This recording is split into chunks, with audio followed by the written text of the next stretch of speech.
Greetings and salutations, everyone. I hope everyone is still doing well. Have I got a very interesting bonus upload for you all. Before we get into it, though, a couple links. As you know, I rely on Patreon, PayPal, channel membership, and the merch to help the channel to continue to grow and go. Links to Patreon, PayPal, and channel membership is in the description below. Merch displayed directly under the video. Also, Dogman Frightening Encounters, Volume 1 through 3, the audiobook versions. They were written and researched by Tom Lyons, narrated and produced by me, Jeff Nadolny. Those audiobooks are available on Audible, Amazon, and iTunes, links to which are also in the description as well. And finally, last but definitely not least, if you'd really like to help support this channel to continue to grow and go, simply subscribe. Doesn't cost a cent. Click that like button, takes half a second. If you don't want to miss out on any of the informative uploads I put out daily, click that bell icon. And folks, please leave a comment. Why? Well, because all these things, they really do help this channel to continue to grow and go. And yes, folks, they definitely do matter. Now, everyone, I have taken far too much of your time. Let's jump into tonight's bonus, shall we? In the early 1960s, a subterranean nuclear blast occurred about 30 miles southwest of Dulce, New Mexico, right off of US 64. This nuclear blast was conducted under the umbrella of Project Plowshare and was named Gas Buggy. It has recently been alleged that this particular subsurface nuclear blast was used to create a hollowed-out chute or chimney for development of a substation for a super-secret tunnel system attached to an underground Black Book project base. According to Tom Castello, a former Dulce base security officer, this particular underworld city is a highly secret base, operated by humans as well as reptilian aliens and their worker caste, the commonly encountered Greys. It is here, apparently, that a multitude of experimentation projects are carried out, primarily genetic experimentations on kidnapped men, women, and children. There are a myriad of other specialty science projects taking place at Dulce Base, including, but not limited to, atomic manipulation, cloning, studies of the human aura, advanced mind control applications, animal-human crossbreeding, visual and audio wiretapping, and the list goes on. Dulce, New Mexico is a strange place indeed. It's a sleepy little town perched upon the Archuleta Mesa just south of the Colorado border in northern New Mexico. Tourists passing through sometimes see little more life in the town other than that of a scruffy dog lazily spread out alongside the dirt road. Some claim that upon entering the town, black vehicles with heavily tinted windows tailgate them until they are outside of the city limits and heading out of Dodge. In addition, several other sources who wish to remain nameless reported oddities in their work with Operation Plowshare during the 60s. The project was created under the guise of the use of atomic bombs during peacetime and forged ahead under the umbrella of natural gas exploration. In fact, several of these multi-kiloton blasts were used as a rapid way of developing huge subsurface chambers for facility development. It is reported that the technology to clean radiation is available and already in use in such projects. When I lectured on Friday, August 13th of 1993 in Las Vegas, I made public for the first time ever the floor plans to levels 1 and 6 of the Dulce base. The floor plans were reproduced from the originals that were handed to Thomas Castello's friend. This friend did not previously release the floor plans because they were being used as a verification device to the claims of abductees that say they were there. To date, the originals have verified and disproved many stories circulating the field of UFOlogy. This friend of Thomas Castello, however, believes that it is time to begin to reveal the missing pieces. The Dulce base floor plan was illustrated as per the originals by Thomas Castello, and I released it during my lecture in Las Vegas, Nevada. Its layout, when inspected carefully, appears to be extremely strategically planned. From the vertical viewpoint, it resembles a wheel with a central hub and corridors radiating outward like spokes. This hub is the focal point of the entire base. It is surrounded by central security and extends through all levels of the base. I believe this core to be the Achilles heel of the entire facility. It probably contains fiber optic communications and power lines. This would justify its highly guarded and central location, as well as explain its vertical continuation through all levels, with all communication lines and power lines focused toward the hub. It is possible that any one level could be completely locked down by its own security or the security hubs from either above or below its own level. This would provide maximum control over the entire facility. The spokes or corridors radiating away from the central hub lead to numerous other labs in 5 different directions.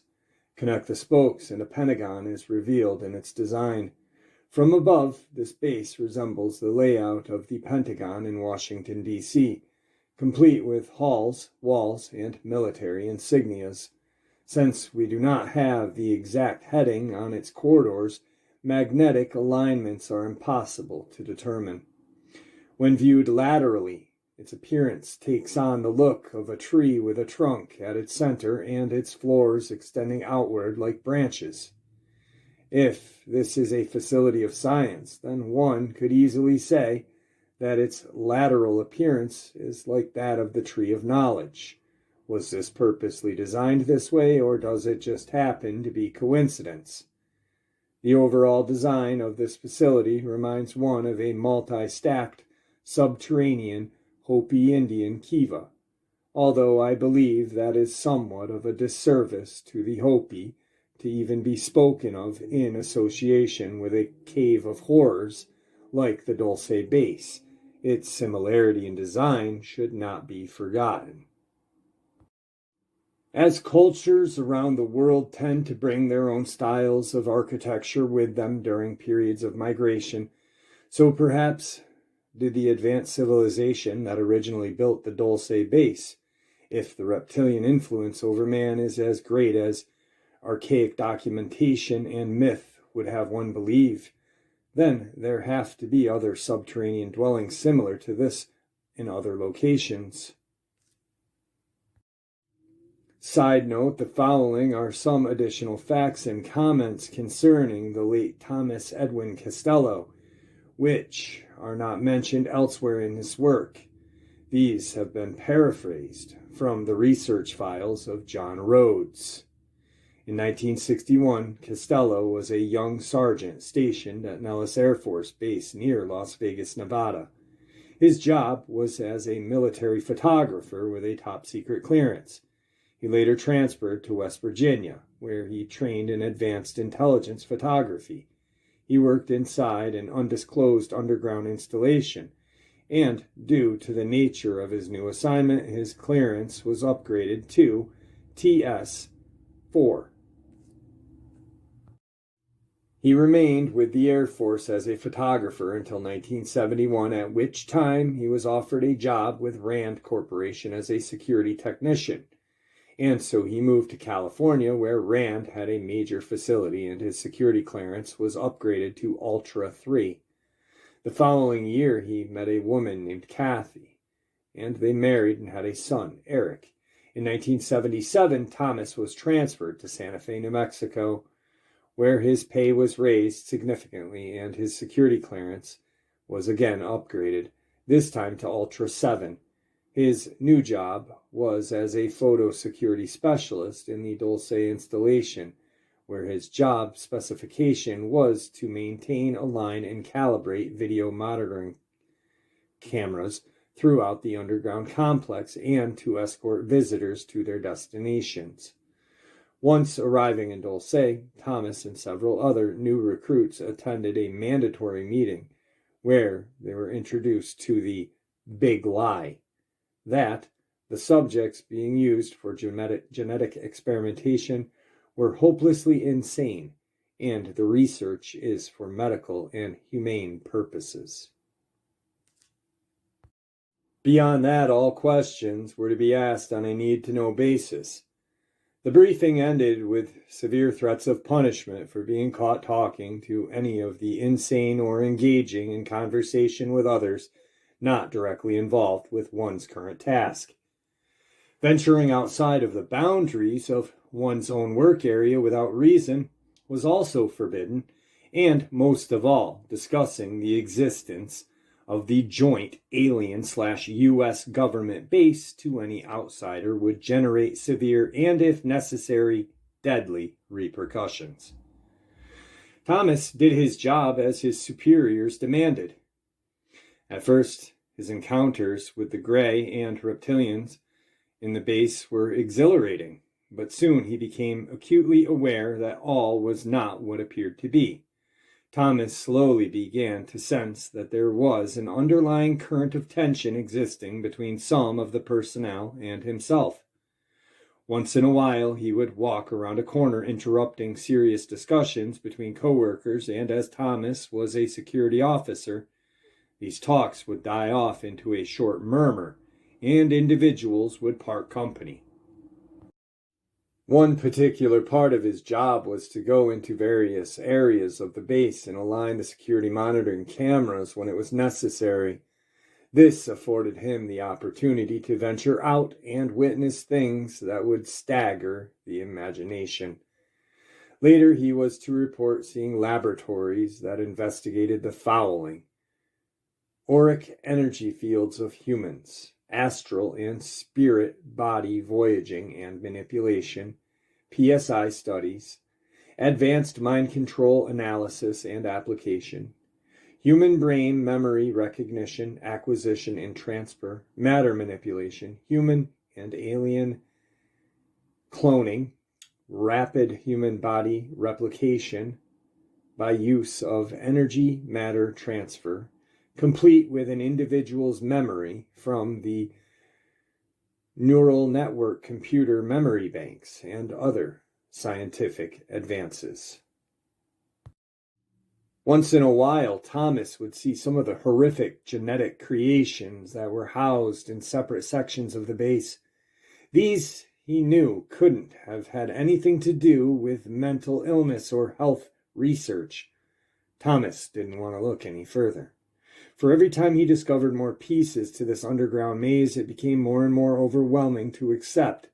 His curious mind, however, implored him to search for the truth regardless of his own desire to turn away in horror. One day, Thomas was approached by another employee who ushered him into a side hallway. Here he was approached by two other gentlemen that whispered the most horrifying words. The men, women, and children that were said to be mentally retarded were, in fact, heavily sedated victims of abduction. He warned the men that their words and actions could get them in big trouble if he were to turn them in. At this, one man told Thomas that they were all observing him and noticed that he, too, was uncomfortable with what he was witnessing.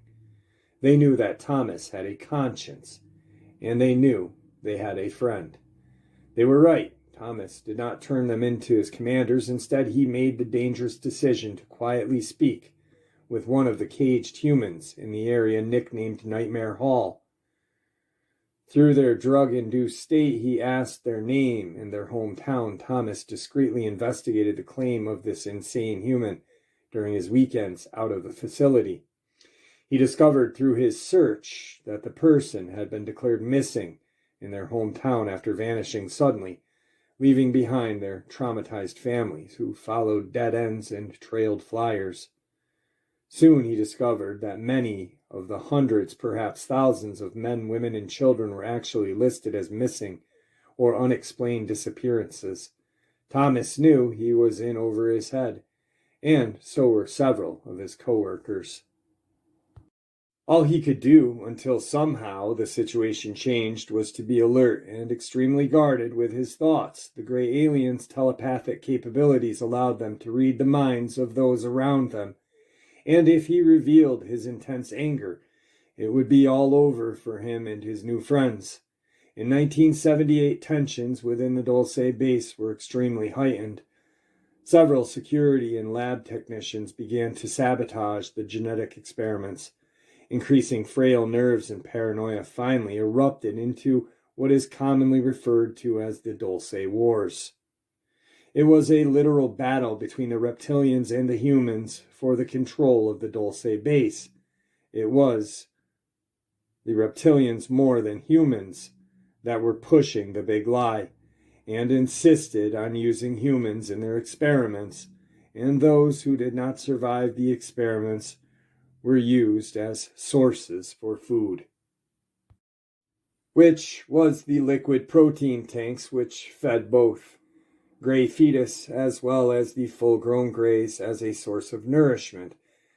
The initial Dulce War conflict began on level 3. No one is exactly sure how it started, but we do know through Thomas's account that it involved base security forces armed with beam weapons known as flash guns, machine gun-toting U.S. military personnel, and the gray alien species that were playing both sides against each other. When the smoke cleared, 68 humans had been killed. 21 were completely vaporized and 19 escaped via the tunnels. 7 were recaptured and 12 remain in hiding to this day. Thomas returned to his post awaiting the planning of his own escape, but in 1979, the intense pressure brought upon Thomas by his job finally made him break the code of silence. He told his best friend by a hand-passed note that he was working in a subsurface huge installation outside of Dulce, New Mexico.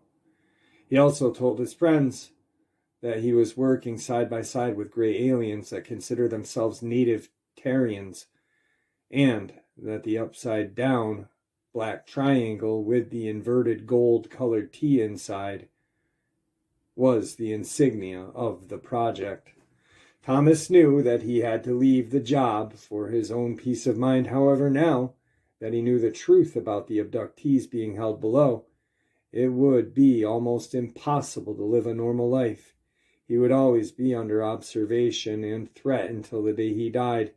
He also was aware of a fact that the old age may not be his downfall. His demise could easily be expedited by certain individuals. After one of his weekends away from the facility, he decided to return to work, this time through one of the less guarded air shafts unannounced, and into the base by way of a secret passage. Once inside, he proceeded to appear as if he was working his normal duties while taking charge of every thought as he passed by the grays.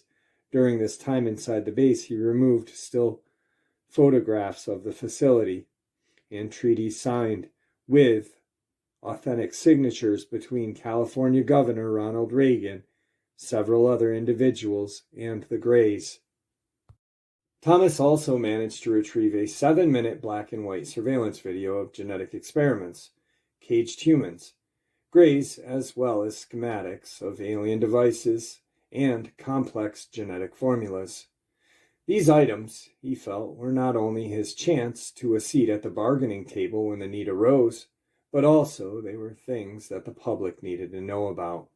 He made copies of the films, photos, and paperwork, packed several packages, and instructed several different people who he trusted to bury or hide them until the time was right. He was then made aware through certain sources that his wife Kathy and son Eric had been forcibly taken from their home to an undisclosed underground facility for safe holding until he decided to return the items.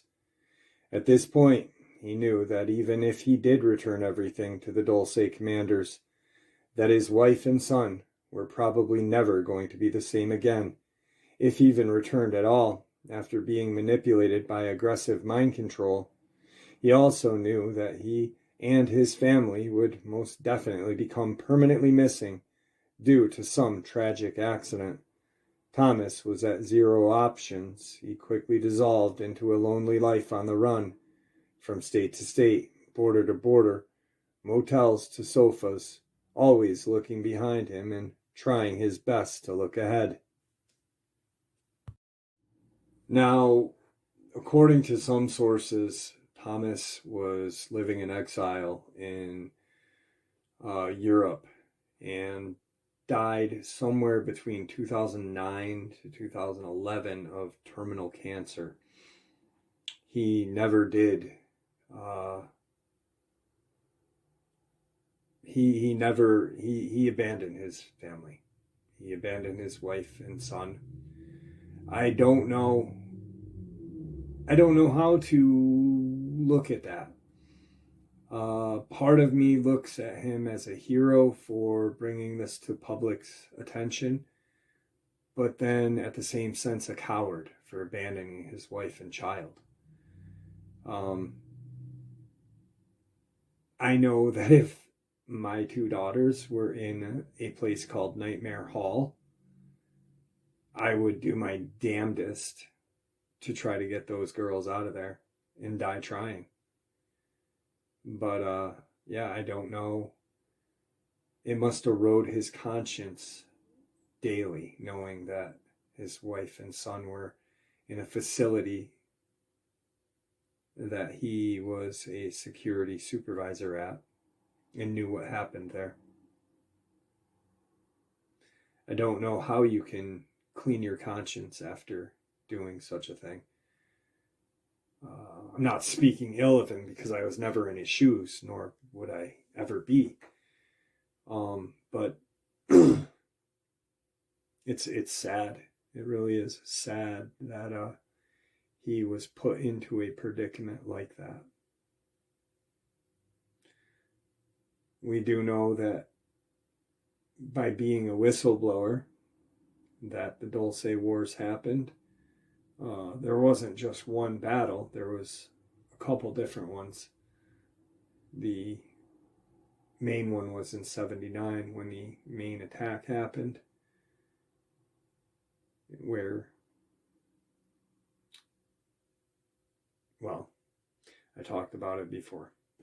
It's just sad to me to think that this actually is going on and our government is responsible for things like this. And then shortly after all of this happened, cowboy movie star Ronald Reagan is voted in as our president. That was my grandma's favorite president, actually. And now thinking about it, he's kind of a piece of beep. But anyway. All right, guys, one of my favorite topics besides Dogman is Dulce and the dumbs that the government has created. Just a little bit of early history. I thought you guys may enjoy this. If you did, I hope you did. Hit that like and subscribe button. With that, thank you for supporting the channel. Your support is what makes the channel so special and what continues for it to grow and go. Please stay safe, happy, healthy, and ever vigilant, keeping an eye on our children, our pets, our family, and friends. These creatures are real, they're out there, and they are dangerous. Share this information with the people you love and care about, and it may just help save their lives someday. Until next time, never stop asking questions, and never stop searching for answers.